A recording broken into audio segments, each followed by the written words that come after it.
Sacred Women Behind Bars by Betty Lenora. The Com Class Teachings in the Women's Prison. Com Class, Day 1.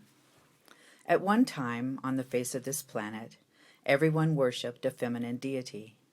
The societies were matriarchal, which means they knew who they were because they knew who their mothers were, and their grandmother, and their great-grandmother, and so on. Family names, possessions, and property were handed down from mother to daughter. Women were believed to be sacred, and the spirit gifts entered the physical world through the feminine. The proof of this belief was that the spirit child entered the world through the woman. The relationship between man and woman was that the man guarded the sacred space. He created a safe place for the woman to bring forward the gifts from the spirit world. Man knew who he was because woman knew who she was. She was Wakan woman, sacred woman, the channel through which the spirit gifts entered the physical world. We now live in a patriarchal society, and the Wakan woman has forgotten who she is. Until the women remember who they are, the men cannot remember who they are. It is time, Wakan woman, to remember who you are. You are the sacred woman. It is your responsibility to bring forward the spirit gifts to this world. We are in the midst of tremendous evolutionary shifting. Humanity is facing the results of its own greed. We have been using up the resources, Earth's precious gifts to us, without thought for replenishing her supplies. We have come as far as we can with competition, push, shove, and force. We are destroying our own habitat. We are destroying the environment that sustains us. Our air, our water, and earth are polluted.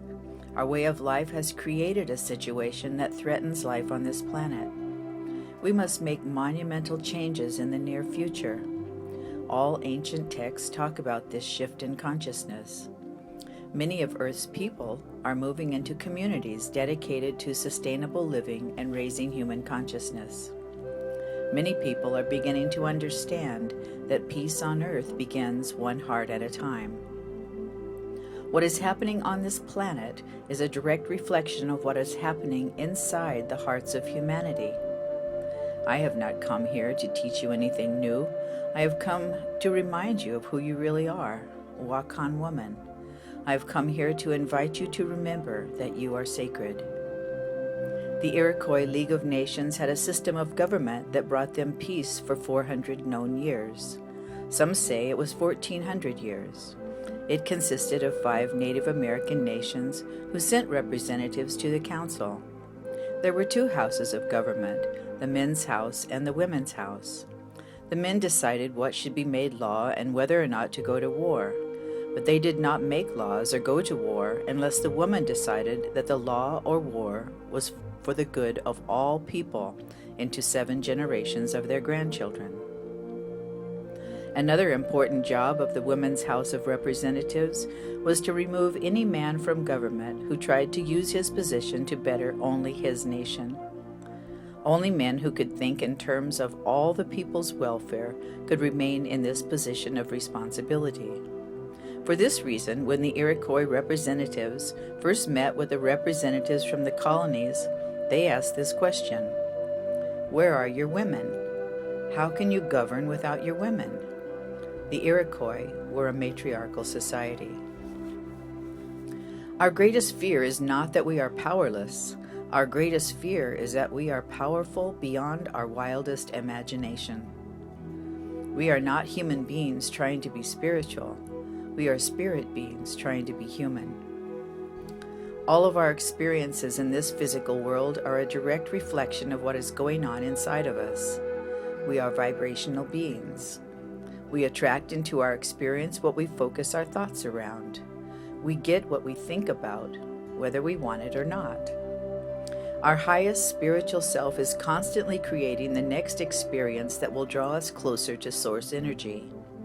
As long as we continue to resist, struggle, and fight against what is, we suffer. The past and the future are illusion, mind stuff. The only thing that is real is the now. When you bring your attention into your center, into your solar plexus, and focus on the here and now, your suffering ceases. You have found your place of peace. When you enter the now, focus on what is truly happening all around you. Practice the art of gratitude for what you see, feel, taste, hear, smell, and sense by intuition. Gratitude is the pathway to abundance in the physical and the spirit world. Gratitude is your vibrational match to source energy. If it's not yours, don't take it. If it's not true, don't say it. If it's not right, don't do it. Take these 3 little sentences into the very heart of your innermost being. This is an immense challenge. We have grown so in tune with lack that we pick up what we can, where we can, and deny out of guilt that we could ever be so shallow. Intrinsically, we know that anything we do that is in contrast to who we really are, pure source energy, will cause us to suffer. The pretty shiny thing we took in a moment of weakness loses its glow as we try to enjoy its presence in our lives. The weakness says to the universe, I know you are not capable of meeting all of my needs. When you do this, you are focusing on lack in your life. Remember, what you focus on is what shows up.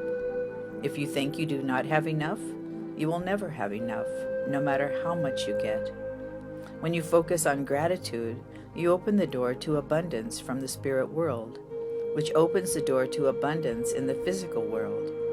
Remember, you are Wakan woman, sacred woman. It is you who brings the spirit gifts into the physical world.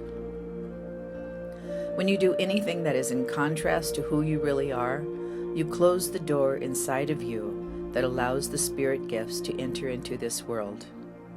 The earth needs all of us now to awaken from our long sleep and remember who we really are and what it is that we do. Wake up, sleeping beauties.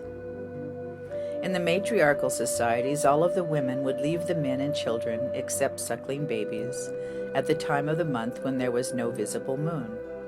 This was a time of menses, the time that the veil was thinnest between the spirit world and the physical world. The women would gather together for about 4 days to pray and sing and to bring forward gifts for the good of all the people into 7 generations of their grandchildren.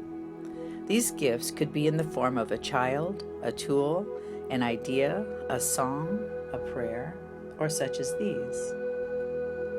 At the end of the moon time, the women would return to the men and children and present their gifts.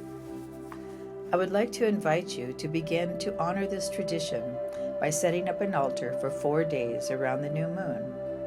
This can consist of simply a candle and some herbs or flowers. Whatever it is, it should honor the feminine energies. State your intentions for bringing forward your own spirit gifts for the good of all our relations into 7 generations of our own grandchildren. Use your voice in prayer or in song, for it is from our minds and our throats that we make real the golden dream on earth.